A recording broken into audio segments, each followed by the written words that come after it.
Сәлеметсіздер ме достар, қазір күз мезгілі нағыз балаларда түрлі инфекциялық аурулардың, вирустық бактериялық аурулардың қозатын өршитін кезеңі. Осы кезде бізге жақсы көмекке келетін ол әрине ингалятор, немесе небулайзер. Бүгін сіздерді Амурон S803 ингалятормен таныстыратын боламын. Бұл ингалятордың жұмыс істеу тәртібі өте қарапайым. Қазір сіздерге таныстырып өтемін.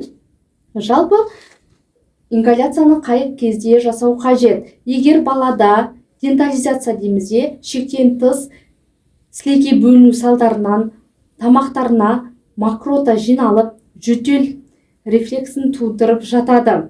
Ол кезде бала өздігінен қақырығын шығарып тұрса, қақырығы барлығы ылғалды болса, ингаляцияны жасамаған дұрыс. Себебі сіз ингаляция жасау арқылы қақырықтың бөлінуін көбейтіп, баланың тыныс алуына керісінше кері әсерін тигізесіздер. Ондай жағдайда бөлмені міндетті түрде влажно деймізде, яғни ылғалдандырамыз, желдетіп тұрамыз, 5-10 минутқа болсын таза ауаға шығарамыз. Сол кезде өкпесінен қақырықты бронхтарынан шығаруы жақсаратын болады. Және де жаңа айтқанымдай көп мөлшерде су береміз.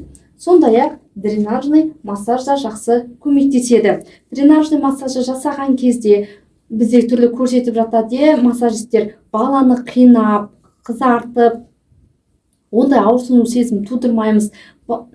Баланы жаймен алдымен ингаляцияны жасап алғаннан кейін 10 минуттай тігінен көтеріп жүреміз.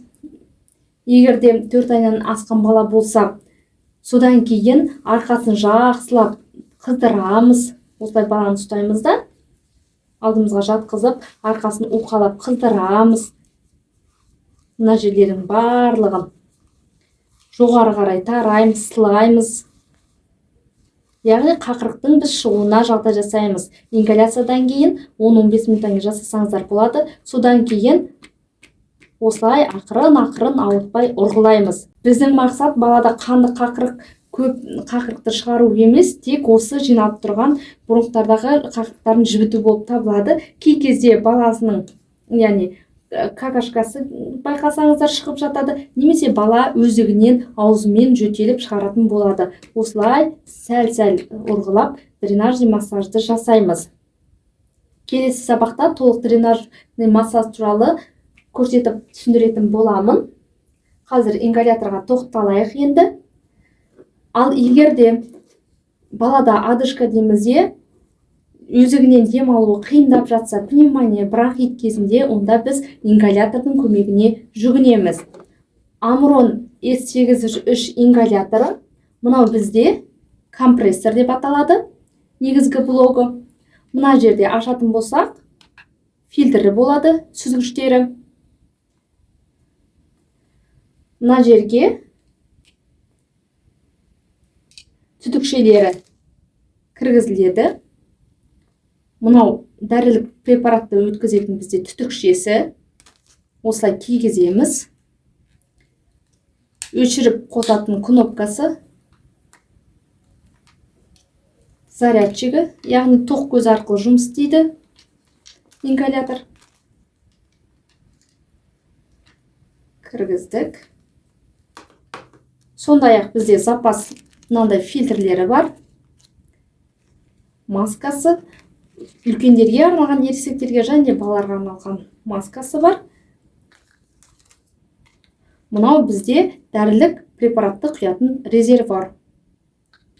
Мына көкті ішіне енгіземіз міндетті түрде, себебі дәрілік препараттың буға айналуына осы кішкентай элементі әсер етеді.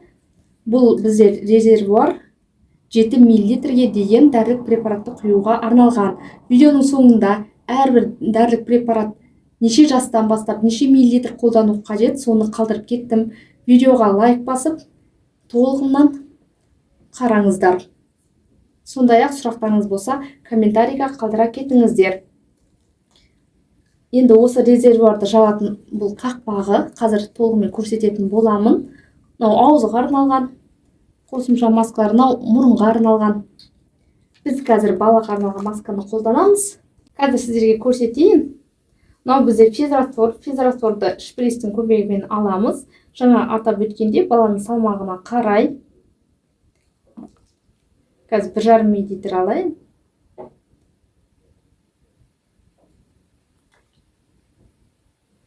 Резервуарға құямыз. Оның үстіне менде қазір беридуал жоқ, мысал ретінде басқа дәріні алып көрсете салайын. Сіздерге дәрігердің нұсқауында неше миллилитр жазылды және баланың салмағына қарай құятын боласыздар.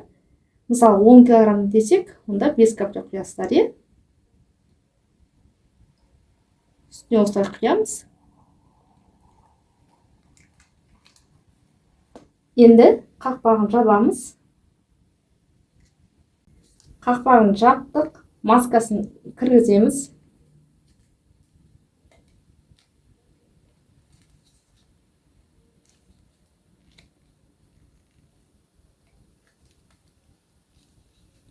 Маскасын кигіздік, дайын. Түтікшені енгіземіз астыңғы жағынан. Тоққа қосамыз.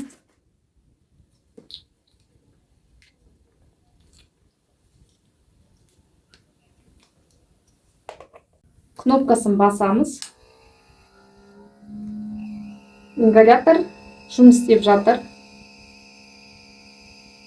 Қазір сіздерге жақсы көрінбеуі мүмкін, мына жерде булы ауа шығып тұрады.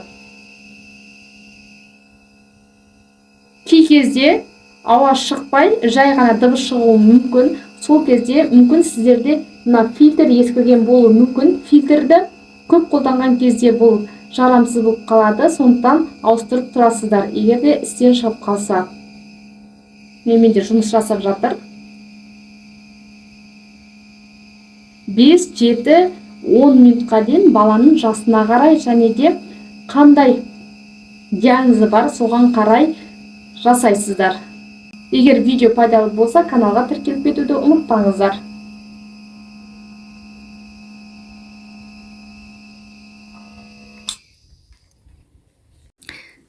Беридуал ол ингаляцияға арналған 20 мл ерітінді. Ол өте ауыр дәрі, тыныс алу жолдарының обструктивті ауруларын емдеуге арналған. Яғни бронх демікпесі, созылмалы бронхит, өкпенің обструктивті созылмалы аурулары кезінде тыныс алу жеткіліксіздігінің алдын алу үшін қолданылатын дәрілік препарат болып табылады. Қолдану дозасына келер болсақ, 12 жастан асқан балаларға 20 тамшыдан 40 тамшыға дейін ауырлығына байланысты, 6-12 жастағыларға 10-20 тамшы, ал 6 жастан кіші балаларға алғашында тек 5 тамшыдан реакциясын байқау керек. Кейінірек 10 тамшыға дейін, алайда күніне 3 реттен көп емес жасаймыз. Беридуалды кешке уақытта қолданбаған дұрыс, себебі ол жүрек қағуын жиілетеді, баланың ұйқысы бұзылады. Пульмикорд бұл бізде гормоналды препарат, ингаляциялық глюкокортикостероид. Көбінде бронх демікпесінде, стенозды ларинготрахит кезінде қолданылатын бұл да ауыр препараттардың бірі болып табылады. Қолданылу дозасына келер болсақ, 3 айдағы балалар мен 12 жастағы балаларға 0,5-1 миллиграммнан тәулігіне 2 реттен көп емес жасау қажет. Ал егер баланың жасы 12 жастан асқан болса, онда 1-2 миллиграммнан бұл жастағы балаларға да 2 реттен көп жасауға болмайды. Жаңа атап өткендей, пульмикорд ол гормоналды ауыр препарат. Дозасы пульмикордтың бір ампуласы ол небула деп аталады, 2 мл-ге тең. Егер де дәрігеріңіз сізге 0,25 жасады дейтін болса, бұл 1 мл небула, яғни бір ампуланы, бір небуланы жартыға бөліп жасайсыз, 2-ге бөліп жасайсыз. Егер дәрігеріңіз 0,15 жаса десе, бұл 2 мл, яғни толық бір небуланы қолданасыз. Венталин бізде халықаралық атауы сальбутамол деп аталады. Тыныс алу жолының обструктивті аурулары кезінде бронхоспазм, демікпенің алдын алу үшін қолданылатын дәрілік препарат болып табылады. Венталин ол ерітінді 20 мл ерітінді. Қолданылу дозасына келетін болсақ, венталиннің 12 жастан асқан балаларға 0,5-1 мл-ден 10 минуттан көп емес жасайсыздар. Алайда ингаляция күніне 4 реттен артық жасалмау қажет.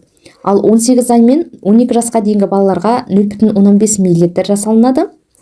Жасаған кезде 2-2,5 мл физраствор қосылады.